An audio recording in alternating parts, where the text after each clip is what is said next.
doing? Doing well. Good. So you ready? Did you go back? I'm sure you went back and looked at the film, obviously. How did that hurdle compare to the SC one? It was pretty cool. I was more so happy that there were fans to see it. Unlike last year with SC, where everybody kind of left towards the end of the game, but definitely a cool moment. Glad to share with my teammates. Glad they were excited for me. So, when you're watching that little move at the goal line, was there like a visceral reaction? Were guys in the room with you, kind of like, oh, or something like that? You know, like what was that like? Yeah, same as the hurdle. Guys, I think are very aware of my gifts and my talents and what I bring to the table, and so just trying to help the team win. And if that's a part of it, making splash plays and everything comes with it, then so be it. But that's not really my focus of what I'm trying to do anyway. So. Seemed like at the hurdle and the stutter step, the way the defense reacted was more almost cartoonish, just the grasping for air and everything, than maybe their moves in the past. Yeah, I think I've just working with guys like Zach and some of the more receivers like Kaz over the offseason. Running is a part of my game, and so not being able to shy away from it, but actually use it to an advantage. I think it's been really beneficial for me this year, and we get out there in the open space and show off what I can do a little bit is fun. So. How about that other play where you kind of dislodged the ball? Oh, from the D line. Yeah, didn't that rank maybe even higher than? That was honestly my play of the game. That was honestly my play of the game. Too. That was one of my favorite plays. Just the way it all happened. They're trying to contain me, not giving up any rush lanes.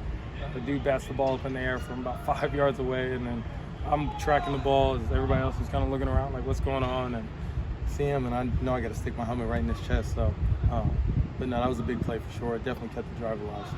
Did you do it specifically just to try to dislodge the ball because your helmet went right onto the ball?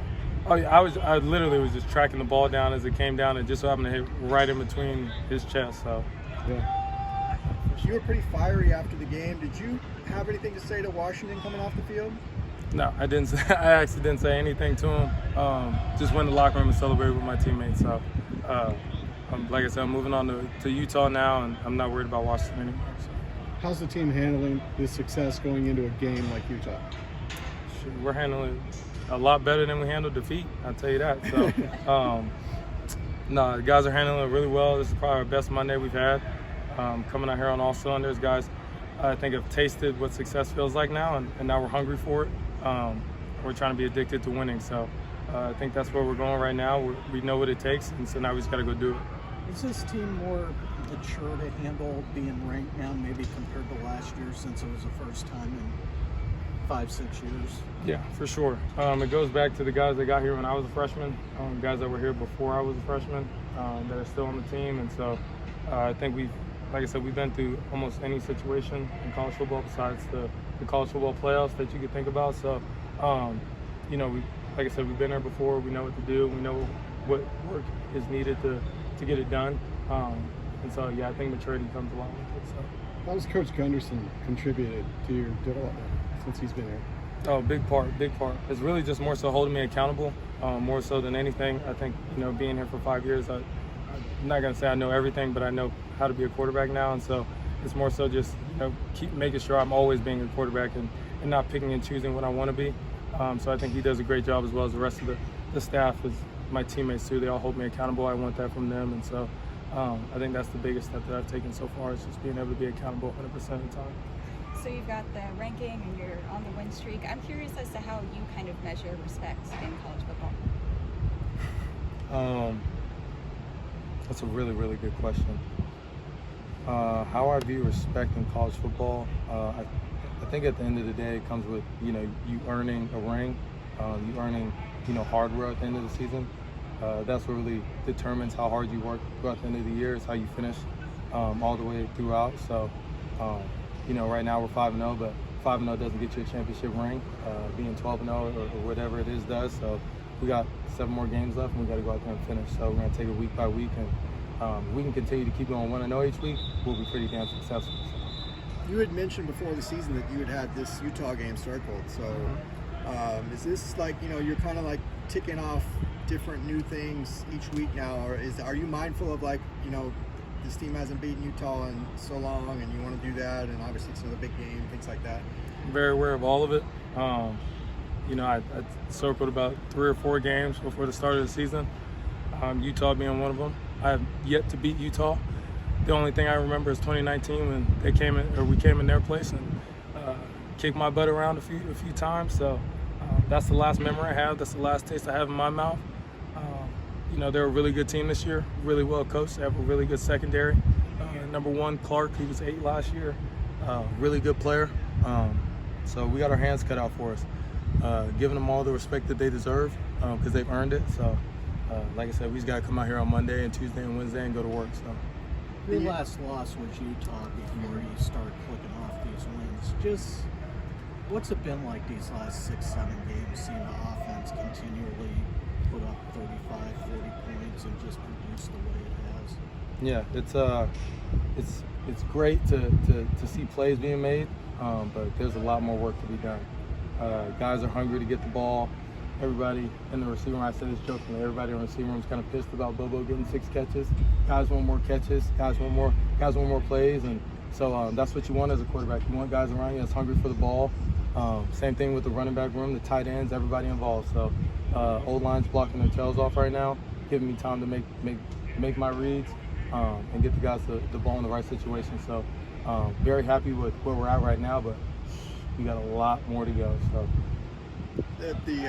we've talked about your hurdles and not wanting to get hurt, best abilities, availability. Yep. So how do you kind of make that calculus in your mind when you're deciding whether to do it or not? Because obviously you don't want to get hurt, but then you've shown ability to make those plays as well. So how do you kind of strike that balance? I think it just comes with experience, the feel for it. Being a football player, when you start out playing football in Little League, it's more so just going out there and playing football, right? You're not really out there learning how to play football, learning each position, the techniques of it. You're just going out there and playing. So I think that it reverts back to that, just being a little kid again. Everybody talks about having fun. Those are the type of things that make me have fun on the field. So, what's the feeling like? You guys are 5-0, SC's 5-0, and first time since 2006. That's happened. Yeah. It just seems like it's going to be an exciting Saturday with both games. Yeah, for sure. I think it is really exciting. It's cool, all the glamour, everything that's going to happen over the next couple of weeks. But I think our main focus is not losing that. You get it, but it can be taken away from you real quick. And Utah's a very good team, and they're a team that can come in here and take it from us. So I think that's what it is right now. We got a wonderful taste in our mouth, but we don't want to lose that taste. So. Was South Alabama the best thing to happen to you guys going into conference play? Yeah, I guess you could say it was a little bit of a wake-up call. Just making sure that you have to be locked in at all times. No team is a team to be looked over, and every team is a team that can come in here and kick your butt any day of the week if you don't give it your best. So, I guess you could say it was a little bit of a wake-up call, but all the games are important either way, and we're taking stuff from every game. So. Going back to your post game a little bit, I was looking at you and you had this look in your eyes, almost like you were still in a game mode. How long does it take you to maybe snap out of that and settle down after a game like that? Yeah, obviously last game a lot of emotions were high. Both sides of the ball were getting after it, and so definitely let that carry over to me and a little bit of the post game interview, as well as into the locker room celebrating with the team. But once I got home and showered up and everything, I was pretty chill and off the game by then. So, but yeah, last game was definitely a little bit of emotions more than others for sure. Is that a new Dorian Unplugged? Kind of? We'll see. I guess we'll have to find out. We'll have to find out this week for sure. Do you think in 18 or 19 it would get to this point where you guys were 5-0 and playing big game on Saturday? I think in the back of my mind, I always knew eventually. That's why I came back. That's why I stayed. But me and Shea Pitts were just talking about this the other day. My freshman year, 2018, going in versus number 13 Washington, and we were 0-5. So after that game, and now coming into this year, playing the number 15 Washington, and now we're 5-0. So you can see the growth. But again, that's the thing that we don't want to lose. We don't want to go backwards. We're at a steady climb going uphill. So we're just trying to maintain that and make sure we're doing everything we can every day to make sure we can be successful on Saturday. So is that why maybe Utah and Oregon are good as the next two opponents, because Those are kind of the major hills that you guys still have to climb. Oh yeah, for sure. I think, you know, anytime you get to play a ranked opponent, whether it was last week, this week, or the week after, it's always fun. We don't come to UCLA, you don't come to be a Bruin to just play any old regular team. You come to be a Bruin to be a national champion, and that's the kind of culture that we set here from all sports. And so I think that's where we're headed right now, is we're trying to get something way bigger than ourselves, and trying to put on for this program and put it back on the national spotlight. So.